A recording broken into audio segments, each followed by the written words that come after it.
Hello everyone, we have started with a new series of videos. Here we will pick up a company and we'll talk about the complete recruitment process for analytics domain. We'll be starting with Zomato. These are a few details about the data monk. So to start with, we interviewed one of the person who is actually working in the business analyst domain at Zomato. Zomato, as you know, is a restaurant aggregator and into food delivery. The profile offered was a business analyst. The location was Gurgaon, and the experience required was 1 to 4 years. Compensation was one of the best in the industries. So in total, there were 4 rounds of interviews. The first one was SQL test assignment, where there were around 8 to 10 questions. It was a written test. Second, there was a technical interview in which SQL project description and statistics were asked.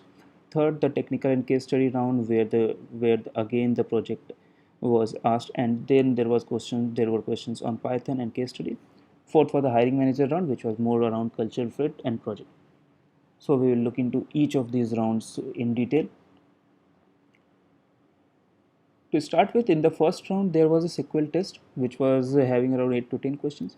So it was divided into two parts. First, there were 5 questions based on 4 tables. It was not a very difficult type of question. It was mostly around having multiple joins, creating multiple joins, and aggregating functions. The information which was asked for is spread across multiple tables, so you need to join 3 or 4 tables in each of this. And yeah, it was doable. I think you will need around 15 or 20 minutes to solve all these 5 questions. Then there were two optimization questions.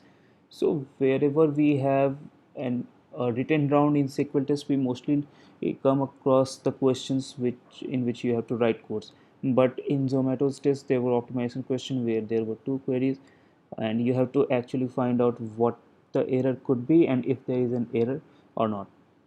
Then there was a self-join question based on the parent name. It was a standard question, I guess, where the name, age, phone number, and parents' phone number were given, and you have to map the parents' phone number from the name so that you can actually get the parent name in the next column.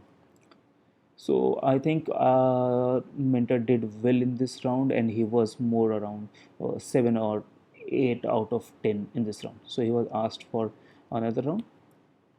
The second was a technical round. It was around SQL project and statistics. The project which was written in the resume was around regression models. So there were multiple questions which were combined with statistics. So the questions were asked around p values, how you actually determine the effectiveness of a model, what is the r squared or adjusted r squared model error, and what is the difference between the two, what is confidence interval, and things like that. So it was more like a rapid fire. When the interviewer actually understands that you have information or you have knowledge about the particular concept, he actually moves to the next level. Then there were questions on SQL where you have to pick up joins, and there were self-join questions. Pretty standard question, almost same as the assignment. Then there were questions on statistics as well. There were questions on mean, median, and mode for missing value. And then since our mentors project was in linear regression model, so he also had to work on the statistics part. So basically you can discuss if you don't know the answer, and everything which is asked in this interview or in this round was more or less around whatever is written on your resume. The third round, it was a technical and case study round where the questions were asked mostly around the project. Again, you have to define the project, you have to define what your roles and responsibility were. At this time, uh, since our mentor had more than 4 years of experience, so he had multiple projects in his name, he was asked to choose a project from his own resume, and then he chose the churn project. So there was not much of a follow-up question. Case study, there was a good case study which was around the parameter to check to find the optimum price of an item. Okay, so if you are appearing for a particular domain or a product based company, then do prepare the domain wise information or KPIs. So the discussion point was mostly around what is the restaurant rating, what is the user review, price of item in the same cluster or city, and things related to seasonality. Statement here was to understand if it is possible for Zomato to come up with a machine learning algorithm to determine the price of a dish from a particular restaurant rather than depending on the restaurant owner to enlist the price of a particular dish. So the discussion was mostly around restaurant rating, how the rating of a restaurant determines the price of that restaurant, or price of a table, or price of a particular dish. Then there were discussion on user reviews. So there are chances that a low rated restaurant might have a dish which is having a high rating. So you can fluctuate the price accordingly to make it more dynamic. Then there were discussion on price of item in the same cluster or city. So you need to decide or determine what are the common and uncommon dishes in a particular city. So if you talk about a city in UP, the Uttar Pradesh, then dosa will be a bit less common, and chapati and bread will be more common. So you have to determine the price according to their nature or the nativity of the dish. Then there were discussion on seasonality. So there are times, there are festival seasons in which the sale of a particular dish is more, or sale of a particular sweet is more, so you can fluctuate the price accordingly. Then there were simple syntax based questions on Python, like creating nested list, dictionary, unfolding a list, printing palindrome and anagram and things like that.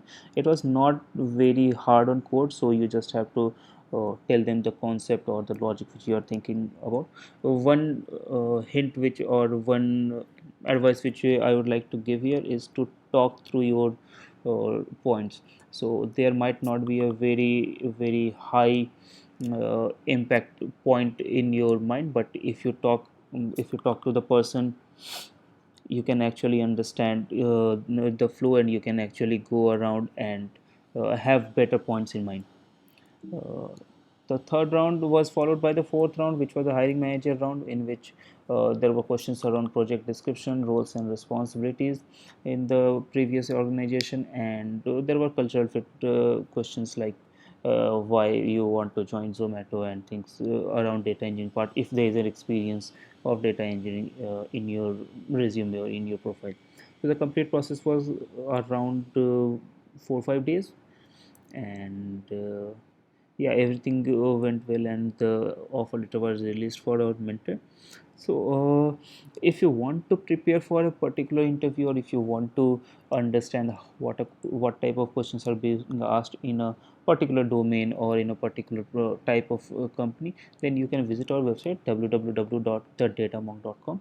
We look into different product based company to understand their requirement, their technical requirement, and their interview processes. We have a set of 40 plus mentors who are actively recruiting from these companies. So you can check out our question banks, our set of articles which are there to help you explain a particular topic in a more simpler terms. So we have questions on R, SQL, Python, statistics, machine learning, algorithms, and case study. So you can have a look. We have everything listed down in the description box. If you like the video, you can subscribe to the channel. You can hit the like button. You can also check out other videos. There are videos on different domains and different technologies. So yeah, thank you so much.